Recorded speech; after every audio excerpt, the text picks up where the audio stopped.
দুপুরবেলায় রেস্ট নিয়ে চলে এসেছি একদম রেডি হয়ে সমুদ্রের পাড়ে কিছু ভিডিও বা রিলস করতে। অবশ্যই পুরো ভিডিওটা দেখতে থাকো। তো বিকেলবেলায় খেয়ে দিয়ে একদম রেডি হয়ে গেছে। এটা হচ্ছে আজকে আমার আউটফিট। কেমন লাগছে জানিও। মানে একদমই টাইম পাইনি, কারণ হোটেলে এসে সেই সুইমিং পুলে স্নান করেছি, একটু আগেই স্নান করে রেডি হলাম জাস্ট, তাই তাড়াহুড়ো করে বেরোলাম, কারণ জানোই তো একটু ভিডিও বা রিলস করতে হবে ওই জন্য। তো চলো লেফট চলে এসেছে। আবার এখান থেকে আমরা কিন্তু আজকে প্ল্যান করেছি নিউ দীঘা ওল্ড দীঘা দুটোই ঘুরবো, কারণ একদিনই দুটো কভার করে নেবো। নেক্সট ডে ঢেউসাগর নাকি একটা আছে। আর এটা হচ্ছে আজকে আমার আউটফিট। দেখে না আমাকে কেমন লাগছে অবশ্যই কিন্তু কমেন্ট করে জানিও। আর এখান থেকে সোজা একটু গেলেই টোটো ধরবো, কারণ অতটা তো হেঁটে যাওয়া পসিবল না। তো চলো, এখানে টোটোই খুঁজে পাচ্ছিলাম না। আমার টোটো আছে, টোটোতে লোক নেই, তো কেউ ছিল না। তো ফাইনালি একজনকে পেয়েছি, তো একজনের সাথে কথা বলার। এখানে তুমি এখান থেকে 1 কিলোমিটার যাও বা এখান থেকে 2 কিলোমিটার যাও, টোটোতে উঠলেই কিন্তু 50 টাকাই ভাড়া। তো ফাইনালি আমরা কথাবার্তা বলে, তোমরা একটু কথাবার্তা বলে নিও, নয়তো কিন্তু তোমাদেরকে এরা ঠকিয়ে দিতে পারে। আর আমরাও কিন্তু অনেক রকম ভিডিও দেখেছি, ওই জন্য সচেতন হয়ে ভিডিও করে নিয়েছি। আর দেখো রাতের বেলায় জগন্নাথ মন্দিরটা কতটা সুন্দর লাগছে। ভীষণ ভিড় ছিল, ভীষণ ভিড় ছিল। তোমরা যারা ভাবছো জগন্নাথ মন্দির দেখতে যাবে, সকালের দিকে যেও, সকালের দিকে একদম ফাঁকা থাকবে। সেই ভিডিও দেবো আমি যে কতটা ফাঁকা থাকে।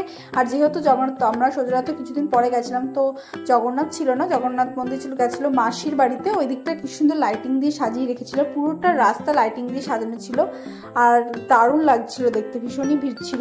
আর এখানে আজকে আমরা মানে চিকেন কিনে রান্না করতে দেব, তো তাই জন্য আমরা মার্কেটে নেমে পড়েছিলাম। ওখানেই আছে, ওখানে ওরা ওল্ড দীঘা বলে, ওল্ড দীঘার আশেপাশে আমরা নেমেছিলাম। এখানে তোমরা মাটন, চিকেন, দেশি মুরগি সব রকম পাবে। এখানে একটু পরপর চিকেন কাটা হচ্ছিল, তো এখান থেকে আমরা চিকেন নিয়েছিলাম।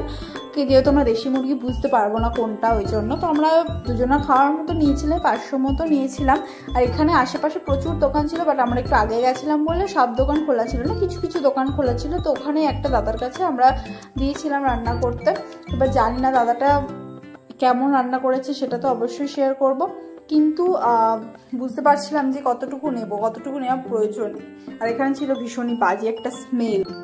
যাই হোক, তোমরা হচ্ছে এখানে একটু দামাদামি, মানে প্রত্যেকটা জায়গায় দীঘা মানেই কিন্তু দামাদামির জায়গা, মানে তোমরা একটু বার্গেনিং করে নিও, নয়তো কিন্তু তোমাদের যে কোনো মুহূর্তে ঠকিয়ে দেবে। তো ফাইনালি এখানে একটা দাদা আমাদেরকে ডাকছিল যে এখান থেকে এসে করো। ওরা কিন্তু প্রত্যেকেই ডাকে, তো সেই মতোই কথা না বাড়িয়ে ওখানটায় থেকে দিলাম। এবং আমরা কিসে আনবো, ওই জন্য একটা কন্টেনারও কিনে নেব। তো এই আশেপাশ দিয়ে কিন্তু প্রচুর দোকান, যে দেখতে পাচ্ছ প্রচুর দোকান খোলা থাকবে। খালি আমরা আগে গেছিলাম বলে সব দোকান খোলা ছিল না, বাট তোমরা সন্ধ্যাবেলায় গেলে দেখতে পারবে এখানে প্রচুর দোকান খোলা থাকে। এখান থেকে তোমরা সব রকম পেয়ে যাবে। মাছেরও মার্কেট ছিল অন্য সাইডটায়, একদিকে মাছের মার্কেট ছিল, চিকেনের মার্কেট ছিল, মাটনের মার্কেট ছিল। আর আমরা কিন্তু এই দাদাটার কাছে রান্না করতে দিয়েছি। দাদাটা আমাদের বারবার করে ডাকছিল, দাদাটাকে বলে দিলাম যে মশলা কিছু কিনে দিতে হয়নি, জাস্ট মাংসটা কিনে দিয়ে দিচ্ছি, এরপরে ওরা রান্না করে দেবে। আমরা ঘুরে আসছিলাম। দাদাটার কথাবার্তা ভালোই ছিল, এবং দাদাটা আমাদের বলছিল যে তোমরা কিসে নেবে, ওই জন্য একটা কন্টেনার কিনে নিয়ে আসো। তো ফার্স্টে তো আমরা কি বেশ একটা বললো, বুঝতে পারিনি। তারপর আমাদের পাশে একজন বললো যে তোমরা কন্টেনার কিনে নিয়ে আসো, দিয়ে দেন আমরা বুঝলাম যে আচ্ছা দাদাটা কন্টেনার আনতে বললো। যাই হোক, এখান থেকে কিন্তু আমরা মাংস রান্না করতে দিয়ে আমরা ঘুরতে গেছিলাম। তোমরা চাইলেও কিন্তু এখানে করতে পারো, হোটেলেও খাওয়ার ব্যবস্থা আছে, বাট আমরা ভাবলাম যে একদিন রান্না করে দিই, দেখি কেমন হয় খেতে। অনেকেই নাকি দীঘা আসলে এখান থেকে রান্না করে কিন্তু খায়, তোমরা যারা দীঘা গেছো তারা কিন্তু জানো। তো আমরা সামনের পাশেই একটা দোকান ছিল, ওই দোকান থেকে একটা কন্টেনার কিনলাম। কিনে দাদাটাকে বললাম তোমরা এর মধ্যে প্যাক করে রেখো, আমরা ঘুরে এসে নিয়ে যাবো। যেহেতু আমরা ওল্ড দীঘাটায় মার্কেটে যাবো, ওই জন্য মার্কেট থেকে প্রচুর জিনিস কিনেছি, বাট মার্কেটে জিনিসের ভীষণই দাম ছিল, এত দাম আর কি বলবো। তো যাই হোক, সেখান থেকে আমরা এবার বেরিয়ে গেলাম। আমরা বললাম যে 1 থেকে 1.5 ঘন্টার মধ্যে আমরা আসছি, তুমি রেডি করে রেখো। তো মার্কেট থেকে বেরিয়ে গেছি। মার্কেট থেকে বেরিয়ে এবার আমরা যাবো ওল্ড দীঘার মার্কেটে। ওল্ড দীঘার মার্কেট এখান থেকে ওই 5 মিনিটের হাঁটা রাস্তা। তোমরা চাইলে কিন্তু টোটো করে যেতে পারো, বাট ওই যে বললাম টোটোতে উঠলে কিন্তু 50 টাকা ভাড়া নিয়ে নেবে। আর এখানে আমরা এই দোকানগুলো দেখতে দেখতে চলে আসলাম সমুদ্রের পাশে। আর বিকেলে সমুদ্রটা তো একটা অসাধারণই সুন্দর লাগছিল, এত দারুণ হাওয়া দিচ্ছিল। আর এখানকার মার্কেটের জিনিসগুলো সত্যিই খুব সুন্দর, মানে অতুলনীয় জিনিসপত্র পাওয়া যাচ্ছিল, সত্যি সুন্দর সুন্দর জিনিসপত্র পাওয়া যাচ্ছিল, কিন্তু ভীষণ দাম চাইছিল, ওই জন্য আমি বেশি কিছু কিনিনি।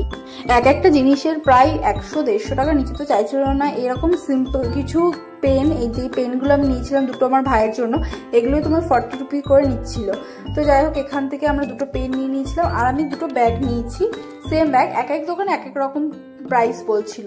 তো যাই হোক কোনো একটা দোকান আমার বার্গেনিং করে নিয়ে নিয়েছে আর চলে এসেছি সমুদ্রের পাড়ে। সমুদ্রের পাড়টা তো অসম্ভব সুন্দর লাগছিল, আমি বারবার বলছিলাম নিচে নামবো, বাট বলছিল যে জল বাড়বে ওই জন্য, আর অবশ্য পাশের দিকটা জল বাড়ছিল বলে উঠিয়েও দিচ্ছিল। আর এখানে আমি একটু না পেরে নামলামই, ভাবলাম যে একটা ফটো তুলি কয়েকটা। তো রিলস তো অনেকগুলো করেছি, তার সাথে কিছু ফটোও তুলে নিয়েছি। আর এত কিছুক্ষণ একটু বসেও ছিলাম, বসে একটু গল্প করছিলাম, কখন যে সময়টা কেটে গেল বুঝতেই পারলাম না। সত্যি এত সুন্দর লাগছিল। চলো তোমাদের সাথে একটু মার্কেটটা ঘুরিয়ে দেখায় যে মার্কেটে কি কি পাওয়া যাচ্ছিল। এখানে সব রকম জিনিস ছিল, সব রকম প্রাইসের জিনিস ছিল। কিন্তু তার আগে তোমাদের এই সমুদ্রটা দেখিয়ে দিই। বিকেলের ভিউ, সবাই বসে বসে যে যার মতো গল্প করছিল, সত্যি দারুণ লাগছিল দেখতে, ভিউটা এত দারুণ লাগছিল। আর এখানে কিন্তু ফাঁকা হয়ে গেছিল, কারণ নিচের দিকটা একটু শ্যাওলা আর অনেকে যেতে যাচ্ছিল, আবার অনেকে যাচ্ছিলও না। আমরাও ভাবছিলাম যাবো, বাট ওই দিকটায় সবাইকে উঠিয়ে দিচ্ছিল বলে আর রিস্ক নিলাম না। আর এখানে কিন্তু চা বিক্রি হচ্ছিল, মানে হ্যাঁ চা কিন্তু তোমরা এখান থেকে নিয়ে নিতে পারবে, এরকমভাবে বিক্রি হচ্ছিল। এখানে আমরা একটু বসে আড্ডা দিচ্ছিলাম। তো ফাইনালি আমরা মার্কেট থেকে কিছু জিনিসপত্র কিনলাম, ভাইয়ের জন্য, আমার ফ্রেন্ডের জন্য কিছু জিনিসপত্র কিনে ওখান থেকে আমরা বেরিয়ে যাবো। ওখান থেকে বেরিয়ে আমরা আবার যাবো নিউ দীঘায়। কিন্তু হ্যাঁ, আমি কোনোদিন অরুণ আইসক্রিম খাইনি। অরুণ আইসক্রিম নাম তো প্রচুর শুনেছি, আশা করি তোমরাও অনেক শুনেছো। হ্যাঁ, আমি কিন্তু ফার্স্ট টাইম ট্রাই করবো, তাই জন্য আমি আজকে এই আইসক্রিম স্যান্ডউইচ যে দেখতে পাচ্ছ ওটা ট্রাই করেছিলাম। আর একটা নিয়েছিলাম চকোবার মিনি। আর আইসক্রিম স্যান্ডউইচটা সত্যিই খেতে ভীষণ টেস্টি ছিল। দাম ছিল 10 টাকা না 20 টাকা, 10 টাকাই মনে দাম ছিল। তো 10 টাকার, হ্যাঁ 10 টাকাই দাম ছিল, খেতে ভীষণ টেস্টি ছিল। আর মার্কেটে জিনিসগুলো দেখো, আমার সব থেকে বেশি পছন্দ হয়েছিল ব্যাগগুলো। এত সুন্দর সুন্দর ব্যাগ ছিল, কাঠের ঝুড়ি ছিল, অনেক রকম জিনিসপত্র ছিল, ব্যাগগুলো ছিল বেশি সুন্দর।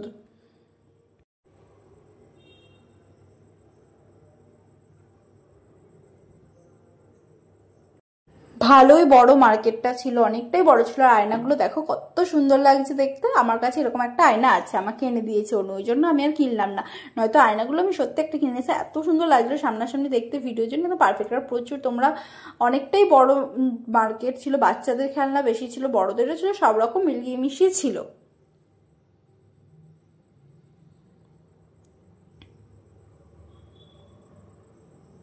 ওল্ড দীঘা থেকে আমরা চিকেন নিয়ে তো ওখান থেকে নিউ দীঘা চলে এসেছি। নিউ দীঘার মার্কেটটা ঘুরবো। নিউ দীঘার মার্কেটটা সেমই ছিল, বাট নিউ দীঘা থেকে আমি কিছু কিনিনি। ওল্ড দীঘা থেকে নিউ দীঘার প্রাইসটাও বেশি। তো সেখান থেকে ঘুরে টুরে আমরা এবার বাড়ির মানে হোটেলের দিকে রওনা দিচ্ছিলাম। আকাশটা দেখো কি সুন্দর লাগছে, আমার মাথার উপর আমি প্রথমে খেয়াল করিনি, ভিডিও করতে করতে আসলাম, পরে যখন আমি ভিডিওটা এডিট করতে আসলাম তখন খেয়াল করছি এত সুন্দর লাগছিল। আর এই তো সামনেই আমাদের হোটেল, প্রায় চলেই এসেছি। আর এখান থেকে কিছু চিপস কুরকুরে নেব, কারণ রাত্রিবেলা এমনি নর্মালি খিদে পাই অনেক রাতে যখন। তো ফাইনালি আমার ভিডিওটা কেমন লাগলো অবশ্যই